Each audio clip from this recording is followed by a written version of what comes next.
CSA chartered studies academy वो institute है जो वादा करता नहीं है, निभाता भी है। सीए संदीप शर्मा यानी कि मैंने सीएसए के थ्रू एक वादा किया था सीएसए के यूट्यूब चैनल से कि सुपर 100 क्वेश्चंस करवाऊंगा सीए इंटरमीडिएट एडवांस अकाउंट जनवरी 25 के लिए, और इसमें से एटलीस्ट 70 मार्क्स का पेपर में आएगा। और एग्जैक्टली वही हुआ। इक्का दुक्का एडजस्टमेंट और डिजिट चेंज होकर के हमारी सुपर 100 की पीडीएफ से सीएसए की सुपर 100 की पीडीएफ से 70 मार्क्स का एज इट इज एग्जाम के अंदर पेपर आया है। वो वादा हमने निभाया है। बहुत सारे स्टूडेंट्स ने उस सीरीज का फायदा उठाया। 3000 से ऊपर बच्चों ने उस सीरीज को देखा यूट्यूब पर फ्री ऑफ कॉस्ट, और मैसेजेस आपके सामने हैं जो बच्चों की फीडबैक है उस सीरीज के बाद। लाइक कीजिए बच्चों अगर आपको लगता है हमने बच्चों की कंट्रीब्यूशन किया है, फंसे हुए बच्चों को मुसीबत से निकाला है। प्रूफ इस वीडियो में पूरा देकर के चलूंगा क्वेश्चन बाय क्वेश्चन। 25 नवंबर 2024 को हमने वो सीरीज स्टार्ट करी थी सीएसए के यूट्यूब चैनल पर, जिसके अंदर मैंने एडवांस अकाउंट्स पढ़ाया था। आप चैनल पे जाके देख सकते हैं, वो पीडीएफ भी वहाँ अवेलेबल है। क्वेश्चन बाय क्वेश्चन मैं आपको बताता हूँ, बिना किसी देरी के शुरू करते हैं। और अगर आप चाहते हो कि मई 25 के लिए भी हम ऐसी सीरीज लेकर के आएँ और आप जैसे बच्चों का भी और ज़्यादा फायदा करें, सब्सक्राइब करो और कॉमेंट करके अपनी इच्छा हमें बताओ। पूरे क्वेश्चन पेपर का सॉल्यूशन चाहिए, ऊपर आई बटन में चले जाओ। बिना किसी देरी के शुरू करते हैं। ये सबसे पहला एमसीक्यू क्वेश्चन था जो AS 12 और AS 28 को मिला करके आया था, जिसके अंदर सबसे पहला क्वेश्चन था कि डेप्रीसिएशन कैसे निकलेगा। इसके अंदर आपको स्ट्रेट लाइन मेथड से डेप्रीसिएशन निकालना था, cost minus scrap value divided by life. ये हमारा AS 10 का क्वेश्चन था, जिसके अंदर हमने स्क्रैप वैल्यू को कॉस्ट में से माइनस करके लाइफ से डिवाइड करके डेप्रीसिएशन निकालना सिखाया था। ये रहा सेम क्वेश्चन, बिल्कुल डिक्टो क्वेश्चन है। हमने डेप्रीसिएशन भी निकाला और उसके बाद उसके कैरिंग अमाउंट को निकालना भी इसके अंदर सिखाया। 2 नंबर का पेपर यहाँ से हो गया। उसके बाद प्यारे बच्चों देयर आफ्टर हमारा इम्पेयरमेंट का क्वेश्चन आप देखिए।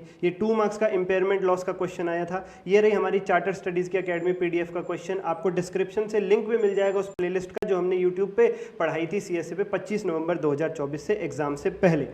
इसके अंदर आप देख सकते हैं हमने सॉल्यूशन में कॉस्ट निकालना, उसका रिकवरेबल अमाउंट से कंपेयर करना और इम्पेयरमेंट लॉस निकालना सिखाया था। और वो इम्पेयरमेंट लॉस कितना रिवैल्यूएशनिज्म में जाएगा और कितना P&L में जाएगा ये भी सिखाया था। जस्ट डिजिट चेंज है और कुछ भी नहीं, केवल और केवल डिजिट चेंज है और कुछ भी नहीं प्यारे बच्चों, और कुछ भी नहीं। हमारा तो और ज़्यादा डिटेल्ड क्वेश्चन है।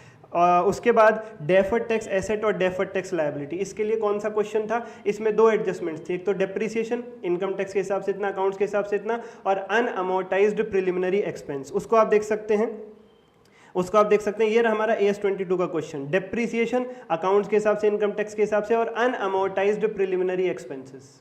आप देखिए बिल्कुल यही एडजस्टमेंट्स पेपर के अंदर आई हैं, बिल्कुल यही एडजस्टमेंट्स, जिसमें DT और DTL निकालना है। 2 और 2 4 मार्क्स ये हो गए, 2 मार्क्स का इंपेयरमेंट और 2 मार्क्स का डेप्शन। 8 मार्क्स तो ये हो गए प्यारे बच्चों। अभी तो MCQ ही चल रहे।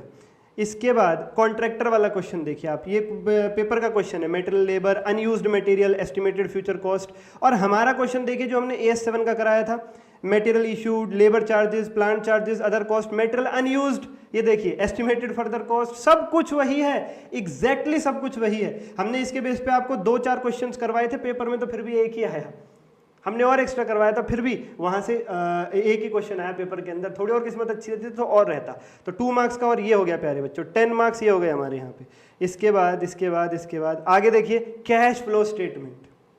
एक केस स्टडी दे रखी थी और ऑपरेटिंग, इन्वेस्टिंग और फाइनेंसिंग का कैश फ्लो आपको निकालना था, और एक आइटम आपको बताना था कि भाई ये इन्वेस्टिंग में जाएगा, कहाँ जाएगा। हमारा क्वेश्चन देखना जरा, हमारी पीडीएफ का क्वेश्चन देखना जरा।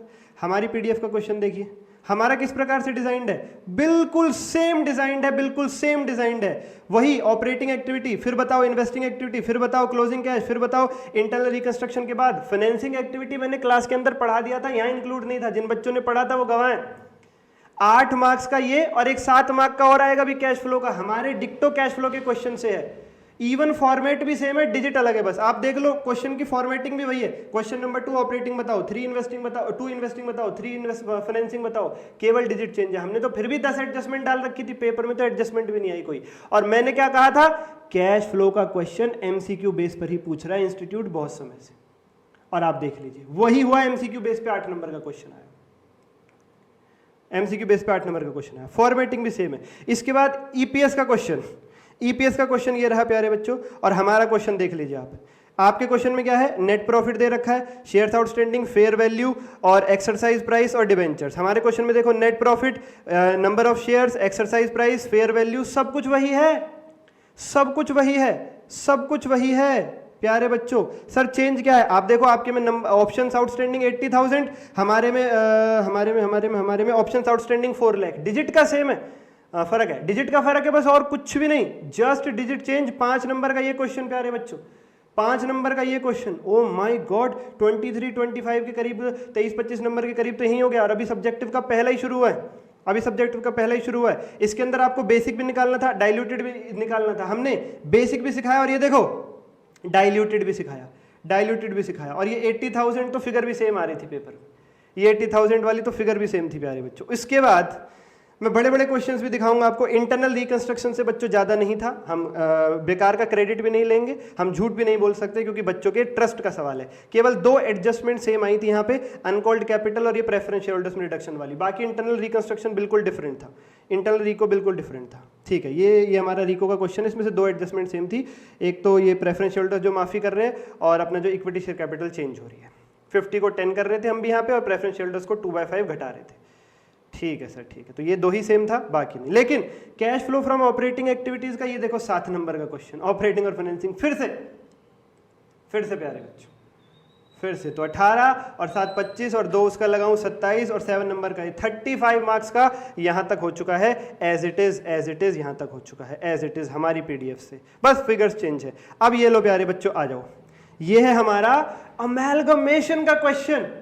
Realisation account, equity shareholders account और ओपनिंग बैलेंस शीट बनानी है। और जो हमने अमेलगमेशन का क्वेश्चन दिया था, ये देखो हमने किस टाइप का क्वेश्चन ड्राफ्ट किया था, रियलाइजेशन अकाउंट बनाओ। हमने किस टाइप का क्वेश्चन किया था, इक्विटी शेयर होल्डर्स बनाओ। हमने तो प्रेफरेंस शेयर होल्डर्स और हरी लिमिटेड अकाउंट ये भी बनवा दिया था, जनरल एंट्री भी करवा दी थी, बैलेंस शीट भी बनवा दी थी। ये देखो एक ही क्वेश्चन में मैंने अमेलगमेशन का एक सिंगल क्वेश्चन लिया था जिसमें मैंने पूरा करवा दिया था।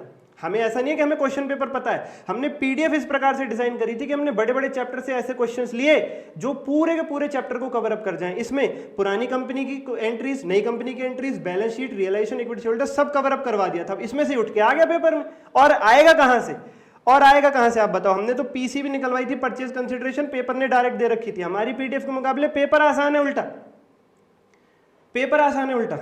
वैसे क्वेश्चन नहीं आए कि आप खाली जनरल एंट्रीज करो, खाली बैलेंस शीट करो। एग्जैक्टली जो हमने कहा, realisation account, equity shareholders account और बैलेंस शीट, बिल्कुल वही डिक्टो क्वेश्चन आया है, बिल्कुल वही। अब डिजिट तो बदलेंगे यार, डिजिट सेम नहीं हो सकती, डिजिट तो बदलेंगी। 15-14 नंबर का ये हो गया, तो प्यारे बच्चों यहीं पे 50 नंबर पे पहुंच गए हम, 50 नंबर पे ही पहुंच गए। उसके बाद ये देखो सर जी, ये है खूबसूरती, कंसोलिडेशन। कंसोलिडेशन, जो हमने कंसोलिडेशन का क्वेश्चन करवाया ये रहा, बहुत ध्यान से देखना, बहुत ध्यान से देखना। मैंने आपसे कहा था कि कंसोलिडेशन के किसी भी क्वेश्चन के लिए 7 स्टेप्स हैं, ये हमारी पीडीएफ लगी हुई है। और पेपर का कोई भी क्वेश्चन कंसोलिडेशन से आ जाए, आप ये स्टेप्स लगाना, काम खत्म। मैं कह रहा हूं पेपर में तो इन 7 में से 3 स्टेप लगाने थे, 3 स्टेप लगाने थे। ये रहा हमारा वो क्वेश्चन जो हमने कंसोलिडेशन का कराया था। जो पेपर आपका कंसोलिडेशन का आया उसमें स्टेप 1 लगा, स्टेप 2 नहीं लगा। स्टेप 3 गुडविल कैपिटल रिजर्व निकली as it is, intrinsic value निकली as it is, same to same, कोई परिवर्तन नहीं। और ये 2-3 स्टेप्स तो थे ही नहीं, ये हमने एक्स्ट्रा करा दिए, वहां पे नहीं थे। उल्टा डिजिट बदली हुई है बस, डिजिट बदली हुई है बस। जिस बच्चे ने करा होगा हमारी कंसोलिडेशन, हो ही नहीं सकता वो कंसोलिडेशन का क्वेश्चन पेपर में ना कर पाया हो, पॉसिबल ही नहीं है।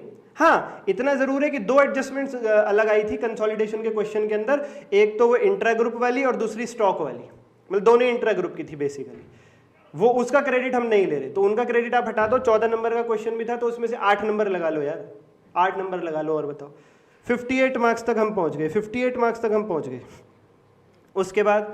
उसके बाद और दिखाता हूं मैं आपको। ये देखो एएस 18 का 4 नंबर का क्वेश्चन, एक्स के पास बीएक्स के इतने शेयर, बीएक्स के पास सीएक्स के, सीएक्स ने डीएक्स, सीएक्स के शेयर डीएक्स ने भी ले रखे हैं और ईएक्स भी है। ये देखो हमारा क्वेश्चन, देखो हमारा क्वेश्चन देखो, पी के पास क्यू के पास आर और एस के, आर और एस के पास एक्स और वाई के। सेम क्वेश्चन, इसमें भी मैंने आपको इनडायरेक्ट कंट्रोल, डायरेक्ट कंट्रोल और कॉमन कंट्रोल और एसोसिएट के बेस पे क्वेश्चन सॉल्व करना सिखाया था, और पेपर में एग्जैक्टली वही आया है कि आपको कंट्रोल के बेस पर और एसोसिएट के बेस पर आंसर करना है। और पूरे एएस से कुछ नहीं पूछा, एएस 18 से जो हमने बताया एग्जैक्टली वही पूछा। हाँ, ये हमने नहीं सिखाया था सेकंड पॉइंट कि अगर रिलेशनशिप खत्म हो जाएगी या नहीं, तो ये हम इसमें 2 मार्क्स का ही क्रेडिट लेकर के चलेंगे, ज्यादा नहीं लेंगे, 2 मार्क्स का ही क्रेडिट लेंगे। तो 60 हो गए जी अभी हमारे पेपर में से, 60 as it is. Buy back का as it is question, buy back का एज इट इज क्वेश्चन क्या हो रहा है यहाँ पे? 20% बाय बैक हो रहा है, इन्वेस्टमेंट की सेल हो रही है, 40 लाख की इन्वेस्टमेंट 32 लाख में बेचा जा रहा है। हमारा देखो बाय बैक का क्वेश्चन, हमने इन्वेस्टमेंट की सेल करवाई है, 15,000 इक्विटी शेयर्स को बाय बैक करवाया। ये देखो आप, ये हमारी इन्वेस्टमेंट बिक रही है 2.5 लाख में। Same question, same. और बैलेंस शीट नहीं, जनरल एंट्रीज ही हमने कराई है, जनरल एंट्रीज ही मांगी गई हैं पेपर के अंदर भी। ओ माय गॉड, इतना सेम सर, ये कितने मार्क्स का आया था?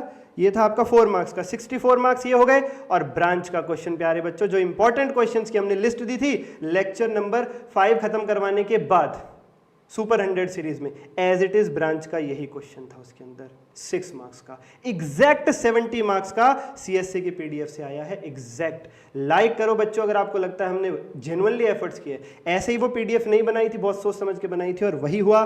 कमेंट करो, सब्सक्राइब करो अगर आप चाहते हैं कि हम लेकर के आएं इसी प्रकार की वीडियो, इसी प्रकार की सीरीज मई 25 के लिए। थैंक यू प्यारे बच्चों, थैंक यू प्यारे।